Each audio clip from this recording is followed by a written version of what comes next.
Hey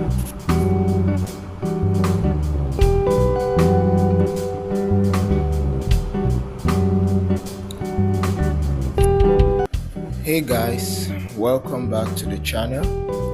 If you're a student wondering why your money seems to disappear faster than your phone battery, this video is for you. Today, we're diving into Money 101, Financial Literacy for Students. Think of this as a crash course your school never taught you, but definitely should have. Now let's get started. The first thing I'm going to talk about is what is financial literacy? What exactly is the meaning of financial literacy? Financial literacy is simply understanding how money works, how to earn it, how to save it, how to budget it, and how to invest it wisely. It is not just for adults. The sooner you understand money, the better your future will be. Why? Because bad money habits are expensive, but good ones can make you wealthy over time. The second thing I'll be talking about is income. As a student, your income might come from allowances, part-time jobs, freelancing, or even side hustles. No matter how small it is, track every naira or dollar.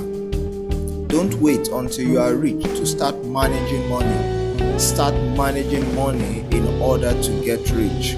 Like I said, I take it again. Don't wait until you are rich to start managing money. You start managing money right now in order for you to get rich. We want to talk about budgeting also. A budget is simply a spending plan. It's a plan that tells you how to spend your money. And I always recommend the 50-30-20 rule. What is that rule?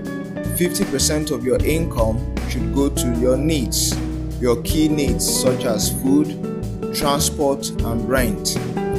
The other 30% can go into wants such as entertainment, shopping, and taking care of some other things that are not really pressing at the moment. Then 20% should go in for savings or paying off debts. Now take note, if you have debts, you should understand that you can do without wants, which means the 30% that should have been allocated to wants can be redirected and rechanneled into paying off debts so that you'll be able to save that extra 20%. Now even if you earn little, try as much as possible to save something.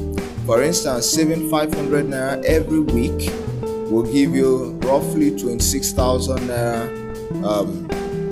at the end of a year. It adds up.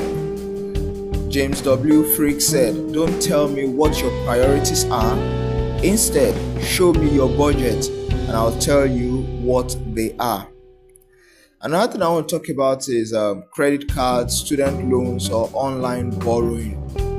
Now, these things, they may look very easy. Take for instance, you have a pressing financial need. You quickly run to a loan app and then you place an order for a loan. You get the money and it's as though your problem is solved. But you need to know the difference between good debt and bad debt. These things may look so easy, but remember that a debt is a tool that can either build or bury you. Like I said earlier on, know the difference between good debt and bad debt. Make sure to always pay your bills on time. It will help you build a good credit score. If you borrow today, always make sure your future self can pay it back tomorrow. Don't make promises that you know you wouldn't be able to keep. Now, I also want to talk about saving and investing. Saving is for safety. When you keep money aside for the future, it's for safety. You want to be safe. You want to ensure that whenever an emergency comes up, you have something to fall back on. Investing, on the other hand, is for growth. Now you need to understand that investing, you need to think in terms of long term. You need to think in terms of long time. Most investing ventures do not produce or yield great results short term, they do so long term. Open a savings account for use. Sometimes these saving accounts could be mobile apps, but make sure it's one that you trust. And then once you have emergency funds, maybe extra money from anywhere, start to invest. If it's too small to invest, what do? Save it. And then once it has accumulated into something you can use to invest, use it to invest. The sixth thing I want to talk about is side hustles and entrepreneurship. Take note that now is the best time to experiment with making money. Start a side hustle. What is it that you can do that would give value unto others? Can you design? Can you code? Can you write? Can you bake? Or can you tutor people about something that you know? The point is, whatever skill you have, sell your skill or your product online or offline. Learning how to create income is the ultimate financial freedom weapon. It gives you options, and remember, options are power. The seventh thing I want to talk about now is avoiding financial traps. Avoid financial traps. As you go on in your financial journey, making money, keeping money, managing money, there will always be this financial trap that you have to deal with. The first one is peer pressure spending. Spending money because your friends are nudging you to spend money, or because your friends are spending money and you want to keep up with them, you want to be like them. You have to watch against that. The second thing is impulse buying.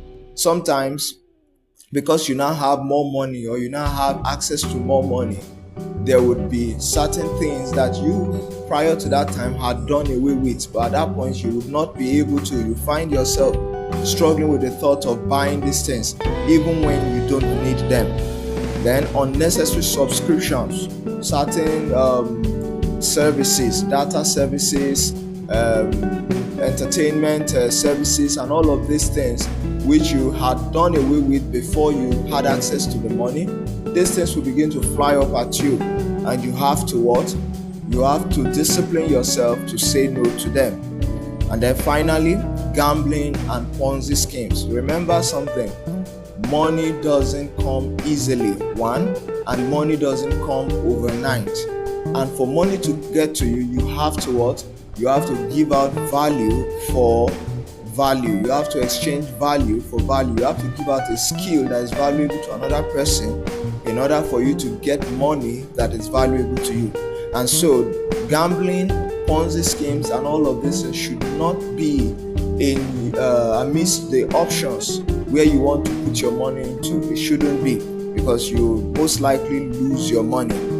Take note, if it sounds too good to be true, it probably is. Track your spending. Ask yourself, do I need this? Do I want it just to impress someone? Financial discipline is more valuable than financial luck. So that's a wrap up. So let's recap all that we have learned in this video so far. The first thing, understand how money works. The second thing, track your income and expenses. The third thing, budget smartly. Fourthly, save and invest consistently. Fifth, avoid unnecessary debt. And sixth, learn to earn beyond your degree using your skills and your knowledge. You don't need to be rich to start. You just need to be intentional. Start now. Your future self will thank you later. Now, if you found this video helpful, please hit the like button, subscribe, and drop a comment. I'm taking charge of my money. Also, let me know in the comment section what topic you would want me to cover up next. Maybe budgeting apps or student side hustles. Anyone, just let me know in the comment section. Until next time, stay smart and stay financially free. My name is Peter Daffy.